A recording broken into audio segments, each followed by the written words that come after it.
So many people have asked me, how did I get to where I am today after experiencing such tragedy, such trauma, such heartache, such loss, and going through the grieving cycle? And my quick answer to that is because of my amazing life coach, Gabby Bernstein, that I've learned so much from. The first and foremost thing that I had to come to was to learn to surrender, release, and ask for spiritual guidance. And that paved the way for the beginning of my spiritual journey and where I am today. I've experienced a lot of loss.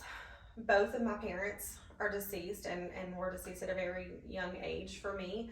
I've had a lot of friends and loved ones and family members that I've lost. Owning a bail bonding company, or am super close to my clients, and have lost my clients who were basically like grandchildren to me. And those were things that were so heart-wrenching, so heartbreaking. However, nothing compared to the loss of my late husband, Channing. And that took me down to the point when I say take me down, like on the ground. There were times that my bonding family had to literally pick me up off the floor. There were times that I couldn't even get out of the bed, many days that I couldn't even get out of bed. I just knew that I had to be in survival mode for all of these people that were still relying on me. I had to keep my business going. I had to feed my family. I had to be there emotionally for my children to the best of my ability at that moment in time. But there were days that honestly, y'all, I didn't even care whether I got out of bed. I didn't care if I lived or not. I just knew that I had to live and had to survive for all these other people that were relying on me. I finally came to the point where I was at the lowest point, like the darkest night of my soul, and I did not even know what I could do anymore. I didn't even know how to get out of it. I was in such despair and such grief of the loss of my late husband, and my whole world was just crumbling, just absolutely crumbling. And I knew that I was just at this pivotal point that I could not stay in this place anymore. Like I was dying inside, but still having to live. A lot of you can relate to that if you've experienced grief and loss, and you know that it comes in waves and it comes in cycles, and you have cycles of grief. For me, I was at that point where I knew that I had to do something or I was going to die, okay? And that is when I really embraced this journey of self-help, okay? And I didn't even know what self-help was. I didn't even know what self-help books were. But this is where my higher power stepped in, because they literally just started falling off the bookshelves for me. Or I would be scrolling through Instagram and I would see Gabby Bernstein and she's talking about her book, and I'm, okay, on this journey of self-help, let me pick up this book. And that is literally where I started, y'all, with a self-help book. From that point, Gabby Bernstein became my life coach, and I learned the most impactful thing in that moment in time. I had to surrender, release, and ask for spiritual guidance. And that was the quantum shift moment in my life. That was the catalyst of my transformation.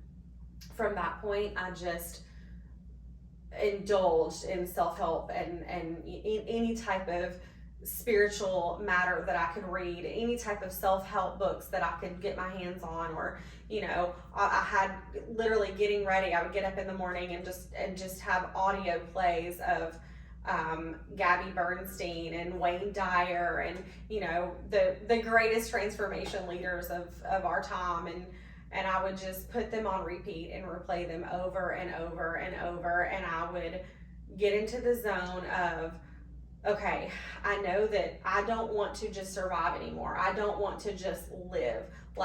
I want to rebuild my life.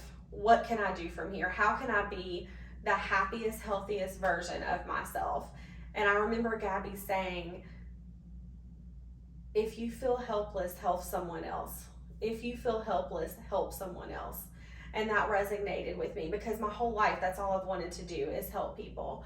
But this was the reason that I had now to live. This was the ultimate goal and the ultimate purpose. This is why I'm still here. This is why my whole family is on the other side, because God knows I question that.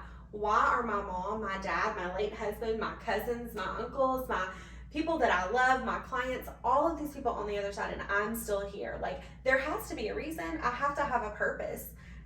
When you find your purpose, you find your reason to live. And for me, that was it. That was, I knew that I had to help people. Not only in my inside circle, you know, my children, my friends, my family, the people that needed me the most in that moment in time, but I had to expand that service to my community. I had to expand that service to you all. I had to be super vulnerable with people in my community and say, you know what, I've been struggling.